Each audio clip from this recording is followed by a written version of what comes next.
One time na. Okay, sige. By the way, bukas yun ay ipe-perform yung performance tas yung subject ko. Nagkakaintindihan? Yes po, ma'am. Okay, dismiss. Hoy, yung mga cleaners dyan, maglinis na kayo. Subukan yung tumakas, subuko kayo kay ma'am. Guys, walang uuwi. Magpa-practice tayo para sa performance natin bukas. Hindi ako makakasama sa practice. May emergency kasi kami sa bahay eh. Sige, ingat na lang kayo. Bye.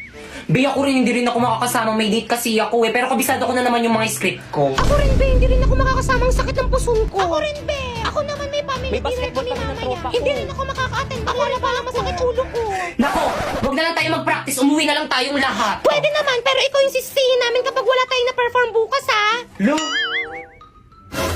Mama? Shh! Kamaingay! Mama!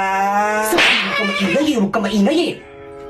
Pasensya na po, Bumalik ka rito!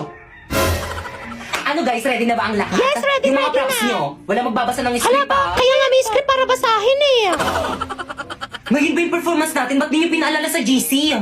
Naku, lagot ka na naman kay ma'am. Kala mo Guys, makinig kayong lahat. Absent daw si ma'am. May sakit na sa ospital. Class, anong ginagawa niyo dito sa may ospital ko? Ma'am, okay na kami. Dito na lang kami magpe-perform.